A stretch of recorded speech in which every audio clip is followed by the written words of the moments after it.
야, 아빠! 이 자식 좀 잡아봐! 너 딱 걸렸어! 2006년 4월 서울 영등포구 신길동의 한 반지하 주택에 강도가 침입하는 사건이 발생했습니다. 강도는 이 주택에 살고 있는 남성의 머리를 흉기로 가격했지만 이 남성과 남성의 아버지에 의해 결국 제압됐죠. 그리고 출동한 경찰에 붙잡혀 수사를 받게 됐는데 이 강도에게서 뭔가 석연치 않은 구석이 발견됐습니다. 지금 뭐라 그랬어요? 아이씨, 아깝다고요. 뭐가요? 그 집 못 털어서 아까워요? 아니, 그게 아니라 못 죽여서 경찰에 잡혀서 이제 사람 못 죽이니까 아깝다고요. 뭐야?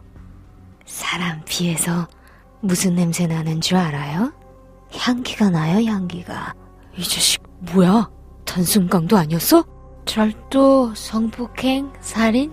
이 중에 제일 짜릿한 게 살인이었어요. 정신도 맑아지고 우울함도 싹 사라지는 기분? 내가 담배는 끊어도 살인은 못 끊지. 검거된 강도의 이름은 정남규. 그렇습니다. 그는 13건의 살인을 저지른 연쇄 살인마였죠. 세간에선 그를 쾌락살인마라 부르는데요. 이원하 변호사의 사건 엑스파일에서 희대 쾌락살인마 정남규 사건 자세히 짚어보겠습니다. 안녕하세요. 이원하 변호사의 사건 엑스파일 이원하입니다. 오늘도 로엘 법무법인 최건희 변호사와 함께합니다. 변호사님 어서 오세요. 안녕하세요. 로엘 법무법인의 파트너 변호사 최건희입니다. 반갑습니다. 대한민국 범죄사에서 손꼽히는 연쇄살인마들이 몇 명 있는데 그중 한 명이 바로 이 정남규입니다. 도대체 살인을 얼마나 저질렀던 겁니까? 예, 사이코패스 살인마로도 유명한 정남규는 2004년 1월부터 2006년 4월까지 총 13명을 살해하고 20명에겐 중상을 입힌 것으로 알려져 있습니다. 그러다가 어떻게 붙잡혔냐? 한 집에 침입해서 범행을 저지르려다가 다행히도 이 피해자한테 제압되면서 경찰에 붙잡히게 됐죠. 그런데 처음에는 단순 강도 사건인 줄 알았다면서요? 예, 정남규가 체포되는 과정을 보면 참 재밌는데요. 처음에 피해자들에게 제압당해 잡힌 정남규는 키도 작고 왜소한 체격에 훔친 것이라고는 고작 현금 24,000원과 문화상품권 10,000원짜리가 전부였다고 합니다. 그래서 경찰은 처음에 이를 단순 강도로만 보고 정남규를 강도 현행범으로 체포했었는데요. 정남규가 경찰차 안에서 차창에 머리를 쿵쿵 박으면서 계속해서 무언가를 중얼거렸다고 합니다. 그것은 바로 에이씨 끝났네. 1,000명 죽일 수도 있었는데 이런 섬뜩한 말이었습니다. 네. 결정적으로 경찰들이 정남규를 단순 강도가 아닌 살인범이라고 의심하게 된 증거는 바로 범행 현장에서 발견된 범행 도구입니다. 경찰들이 현장에서 수거한 범행 도구 중에는 길이 40cm, 무게가 약 2.18kg나 되는 파이프 렌치가 있었다고 해요. 단순 강도범이 소지하기에는 좀 크고 무거운 범행 도구여서 그 경찰이 자세히 파이프 렌치를 들여다봤다고 하더라고요. 그 파이프 렌치의 나사 톱니바퀴를 자세히 들여보니 무언가가 딱지처럼 굳게 있는 이물질이 있었는데 자세히 살펴보자 그게 피가 딱딱하게 굳은 혈흔이었다고 합니다. 경찰은 이를 보고 또 다른 범죄의 가능성이 있다고 판단을 해서 본격적으로 정남규에 대한 대대적인 수사를 시작했습니다. 이게 사실 상대방을 제압하기 위한 도구라기보다는 상대방을 빠르게 살인하기 위한 도구처럼 보였었던 것 같아요. 예, 그렇습니다. 예. 당시 경찰이 취조를 했을 거 아닙니까? 그런데 워낙 일반적인 답변을 안 하더라는 거예요. 보통 원한이 있어서 해치려고 했다거나 아니면 뭘 훔치려고 하다가 들켜서 그랬다거나 범행 동기가 있어야 하는데 이런 이유가 하나도 없다 보니까 경찰 입장에서도 도대체 이게 뭔가 했겠죠. 그래서 결국 프로파일러가 투입되죠? 예, 굉장히 유명하신 분이시죠. 요즘에 TV에도 굉장히 많이 나오시고요. 대한민국의 1호 프로파일러이자 현재는 동국대 경찰행정학과의 겸임교수로도 재직 중이신 권희룡 교수님께서 정남규를 직접 프로파일링 하셨습니다. 아, 그분이 했군요. 예. 그러면 그 과정에서 내가 사실 다른 사람도 죽였다 고백도 한 건가요? 예, 그렇습니다. 12시간 정도의 수사 끝에 정남규는 처음에 살인사건 4건에 대해서 실토를 했습니다. 그리고 이어서 경찰의 대대적인 추가 수사를 통해서 당시 미궁에 빠졌던 다른 살인사건들과의 연결고리도 발견했다고 합니다. 처음에 유영철이 내가 저지른 범죄다 이렇게 자백했던 일면 이문동 여성 살인사건의 경우에도 진범이 유영철이 아니라 정남규라는 사실까지 모두 밝혀졌습니다. 이 이야기를 들어보면요. 뭐 유영철이 그랬다, 뭐 정남규가 그랬다, 정남규가 유영철에 대한 어떤 뭐 경쟁 심리를 좀 가지고 있었던 것 같기도 하고, 예. 본인이 저지른 범행에 대해서 죄책감 같은 건 하나도 못 느끼고 오히려 자부심을 느끼는 듯했다. 살인에 미친 사람 같다는 거 아닙니까? 예, 참고로 정남규는 수사 과정에서 살인하면 이 안에서 성취형 같은 게 몸으로 쫙 다가옵니다. 뭐 이런 진술을 하거나 지금도 피냄새를 맡고 싶다. 사람 피에서는 향기가 난다. 이런 기이한 진술을 해서 정말 우리들에게 충격을 안겨줬습니다.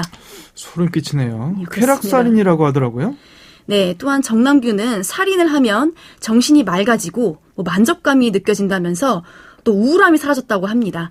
이렇게 살인 자체로 쾌락을 느낀 전형적인 쾌락적 살인마임을 스스로 입증했습니다. 또 이런 쾌락살인을 저지른 사이코패스로 유명한 사람이 하나 또 있죠. 아까도 말씀드린 유영철입니다. 참고로 유영철의 경우에는 주로 둔기를 사용해서 범행을 하고 성적인 행위는 하지 않았던 반면에 정남규는 날카로운 흉기를 사용하고 범행 당시에 방화와 성폭행도 함께 저지른 것으로 파악이 됐습니다. 이렇게 누군가를 찌르는 행위는 자신의 힘을 과시하려는 이러한 성적인 동기에서 유발되는 것이라고 하네요. 저는 이 사건 보면서 가장 소름 돋았던 대목이 뭐냐면요. 정남규가 평소에 자기 관리를 그렇게 철저히 했다는 거예요. 달리기도 하고 담배도 안 하고. 근데 그 이유가 뭐였냐? 살인 때문이었죠? 예, 정남규는 그 자신만의 쾌락살인을 위해서 상상을 초월하는 힘을 쏟았습니다. 정남규는 범행 후에 CCTV에 잡히지 않기 위해서 늘 그 범행 목적지 부근 몇 정거장 전에 내린 후에 도보로 걸어 다녔다고 합니다. 나중에 범행 현장에서 또 잡히게 되면 쉽고 빠르게 도주하기 위해서 이틀에 한 번꼴로 10km 달리기 연습을 했다고 해요. 굉장하네요. 예, 거의 마라톤 선수급이었다고 합니다, 네. 실력이. 도주를 위해서 또 술, 담배 이런 것도 다 끊었고 악력기와 역기와 같은 이런 헬스기구로 체력을 열심히 다진 것으로 알려져 있습니다. 이어서 정남규는 건강 프로그램도 꾸준히 시청했고 영양 정보를 이렇게 본 게 있으면 공책에 정리해서 적으면서 이렇게 식단까지 철저하게 관리했다고 합니다. 정말 말 그대로 살인을 쉽게 하기 위해서 장기적인 이런 플랜까지 짠 거죠. 거기에 범죄 준비를 위해서 이렇게 체력만 단련한 게 아니라요. 학습도 매우 열심히 했습니다. 나중에 수색된 그 집에서 과학수사 관련 잡지만 수십 건이 발견이 됐고요. 체포당하기 직전까지 CSI 과학수사대 시리즈를 한 편도 빼놓지 않고 계속 시청했다고 합니다. 살인에 미친 사람이네요. 예, 그렇죠. 또한 이렇게 정남규는 자신의 범죄를 보도한 기사를 스크랩까지 하면서 자신의 범죄에 대한 이런 수사 현황을 학습하고 있었던 정황까지 발견이 됐어요. 이 정도 노력을 다른 생산적인 일에 쏟았다면 뭐가 돼도 됐을 수준입니다. 아, 그러네요. 네. 저도 한 가지 알고 있는 정보가 있는데 네네. 이 사람이 족적을 들키지 않기 위해서 신발 밑창을 다 갈아서 없앴대요. 아. 그러면 그게 이제 뭐 어떤 신발을 신었는지가 드러나지가 않으니까 그렇죠. 그렇게까지 준비를 했다고 합니다. 자, 아까도 말씀드렸지만 정말 살인에 미친 사람이다 이런 예, 말밖에 맞습니다. 할 말이 없는 것 같은데 예. 그런데 트리거라고 해야 할까요? 정남규도 처음 살인을 하게 된 계기라든지 이런 게 있을 것 같은데 어떻습니까? 예, 정남규의 첫 살인은 2004년 1월 14일 놀이터에서 즐겁게 놀고 있던 13살, 12살 초등학교 남학생들을 대상으로 이렇게 행해졌습니다. 정남규는 이렇게 첫 살인을 한 뒤에 경찰에 잡히지 않아서인지 그 이후로부터는 겁침없이 범행을 이어갑니다. 같은 달 1월 30일에는 서울 구로구에서 40대 여성을 흉기로 찔러서 중상을 입혔고요. 2월 6일에는 서울 동대문구에서 20대 여성을 연속해 살해했습니다. 이후 정남규는 2004년 1월부터 경찰에 체포되는 약 27개월 동안 거의 매달 서울과 경기 지역을 돌아다니며 총 24건의 범죄를 저질렀습니다. 주로 상대적으로 힘이 약한 여성과 중년 남성만을 범행 목표로 잡은 것으로 알려져 있습니다. 참고로 정남규는 살인을 저지르기 전에도요, 1999년도 절도 및 강간으로 징역 2년을 살았고요. 2002년에는 자동차 절도로 징역 10개월 등 이런 혐의로 교도소를 들락날락했습니다. 당시 해당 사건이 대대적으로 보도되면서 정남규와 관련된 여러 이야기들이 나오지 않았습니까? 정남규의 어린 시절에 대한 이야기도 많이 알려졌었는데 굉장히 불우한 어린 시절을 보냈다, 이렇게 알려졌죠? 예, 맞습니다. 1969년 전북의 한 시골 마을에서 태어난 정남규는 어린 시절 아버지로부터 지속적인 폭행을 당했다고 알려져 있어요. 시골 농가의 5남 4녀 중 7째인 그는 폭력적인 아버지 밑에서 정상적이지 못한 청소년기를 보냈다고 하네요. 심지어 초등학교 5학년 때는 의지했던 동네 아저씨로부터 성폭행을 당하기도 했다고 합니다. 정남규는 경찰 수사 과정에서 자신의 이러한 성폭행 피해 사건이 자신의 인격 형성에 큰 영향을 미쳤다고 스스로 시인했다고 해요.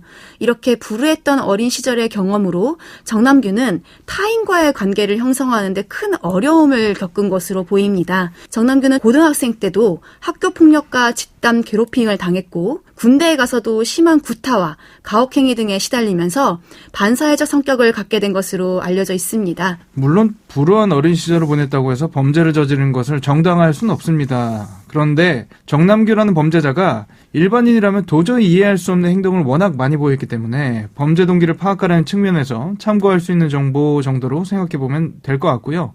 또 눈길을 끌었던 것이 재판 과정에서 갑자기 검사석으로 돌진한다든지 판사를 향해서 내가 담배는 끊어도 살인은 못 끊겠다, 이렇게 소리를 지르기도 했다면서요. 예, 맞습니다. 방금 이렇게 말씀하신 것 외에도 정남규는 재판 과정에서 사람을 더 죽이지 못해 우울하고 답답하다, 빨리 나에게 사형을 집행해달라, 이런 돌발적인 발언을 하는 등 전형적으로 쾌락살인범의 모습을 보여서 시민들에게 충격을 안겼습니다. 이렇게 재판을 받으면서도 전혀 반성하는 모습을 보이지 않던 정남규는 결국 13명을 살해한 강도살인 등의 혐의로 대법원에서 사형을 선고받았습니다. 본인이 직접 재판부에 탄원서도 냈다고 하던데 잘못했다, 반성한다, 이런 거였나요? 놀랍게도 그런 내용이 전혀 아니었습니다. 범행에 대한 반성은커녕 정남규는 오히려 자신에게 아까 말했듯이 빨리 사형을 내려달라는 탄원서를 재판부에 제출했는데요. 또 취재진이 정남규에게 피해자한테 미안하지 않으세요? 이렇게 질문하자 미소를 지으면서 화답하는 장면은 이미 여러 차례 언론이 방영이 돼서 상당히 유명한 장면 중에 하나입니다. 이렇게 정남규는 피해자들에게 미안함을 전혀 느끼지 못하는 모습을 보였습니다. 사형제는 사문화된 상황이라 교도소에 계속 갇혀있는 상황인 건가요? 예, 우리나라는 실제로 1997년 이후로는 사형을 집행하지 않기 때문에 정남규는 사형 선고를 받고도 쭉 교도소에 수감되어 있었습니다. 그런데 더 이상 살인을 하지 못하는 그런 상황으로 인해서 자신의 인생에 큰 의미를 느끼지 못했는지 2009년 11월 21일 교도소 독방에서 스스로 목을 매 자살했습니다. 사건 엑스파일, 오늘은 희대 연쇄살인마, 쾌락살인마로 불린 정남규 관련 사건들 짚어봤습니다. 대한민국에서 다시는 정남규와 같은 범죄자를 보는 일 없었으면 좋겠습니다. 오늘 저희가 준비한 내용은 여기까지입니다. 끝곡으로 스자의 킬빌 들려드리면서 이 시간 마치겠습니다. 여러분은 모두 변호받아 마땅한 사람들입니다. 사건 엑스파일. 여러분 고맙습니다. 네, 감사합니다.